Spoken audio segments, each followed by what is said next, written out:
Hey guys, it's Simon here with HobbiesofaMan once again, and today we're doing another Transformers issue review. Today we're looking at Transformers number 19 with Megatron as the main character here. So this is written by Daniel Warren Johnson. It's actually drawn by Ludo Lullaby, and it has colors and lettering work by Adriano Lucas. And I think that this is a really good issue.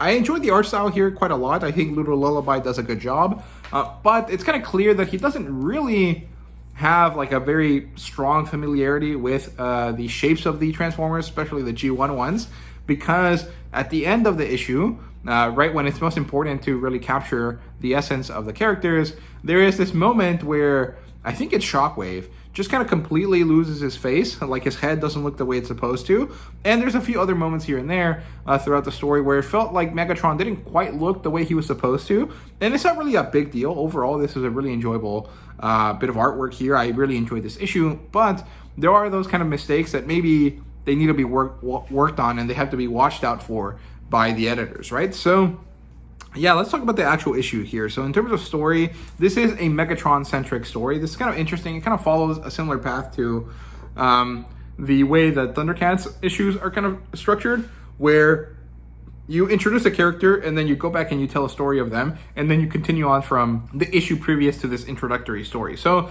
in this one, we see kind of the origins of Megatron to an extent. Megatron already has a lot of history here. He's already the leader of the Decepticons and all of this stuff, but for whatever reason, he's been caught in this trial system, right? And so he wakes up in a weird place. He is told that this is his first trial, and he meets these weird semi-organic beings called Demazir. Actually, Demazir is the name of one of these beings, and I think these are supposed to be, what are they called? Quintessons, maybe? I'm not quite sure, but I would assume that they are supposed to be Quintessons.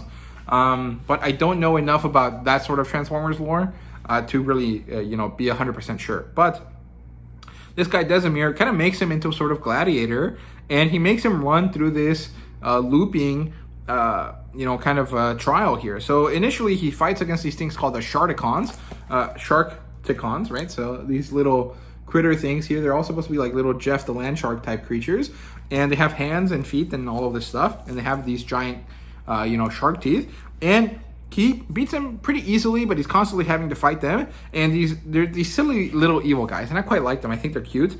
And eventually, he manages to make it through all of this and gets to the final boss, who is an incarnation of Demazir called Mechanocore, or Mechanocore. I don't know how to say it. I don't know where the vowel enunciations go. And this creature kills him quite easily. It just swipes through his body and cuts him in two, right? He tears him asunder.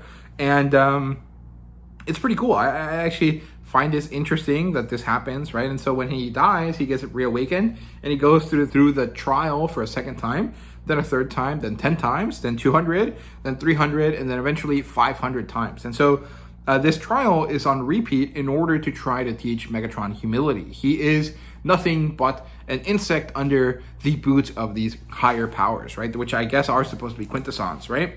And this is to break him down, to make him become a weapon, right?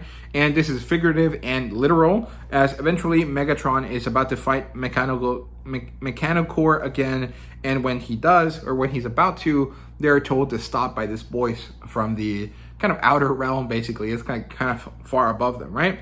And when they stop, Desimir turns Megatron into a gun. Because he has two alternate forms, right? So Megatron has the ability to be the robot. He also has the ability to be a tank. And then sometimes he's also a gun.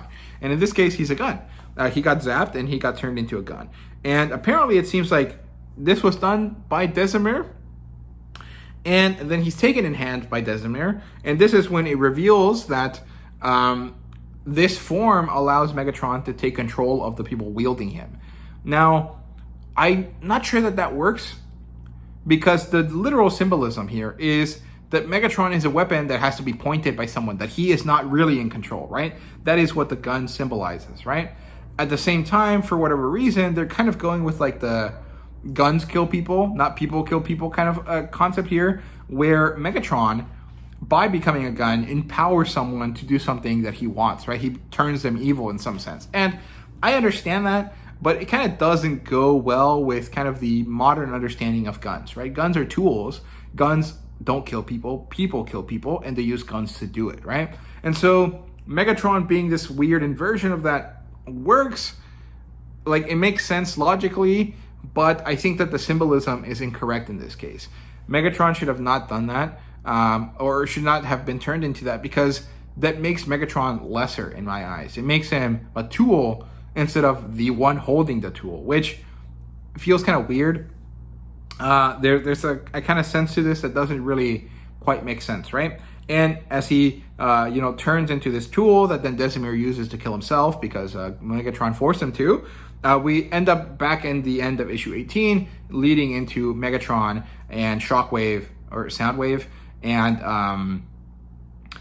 Starscream, with Starscream holding Megatron in his hand, back into the end of the previous issue where they're kind of on top of a building in Seattle, right?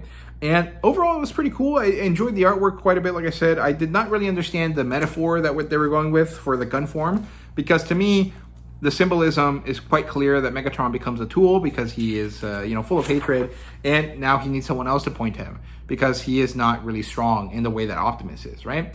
But that's just me. I don't know. Let me know what you guys think about that. Am I right? Am I wrong? What was the real meaning here? So thank you guys very much for watching. I hope you guys enjoyed, and see you guys later.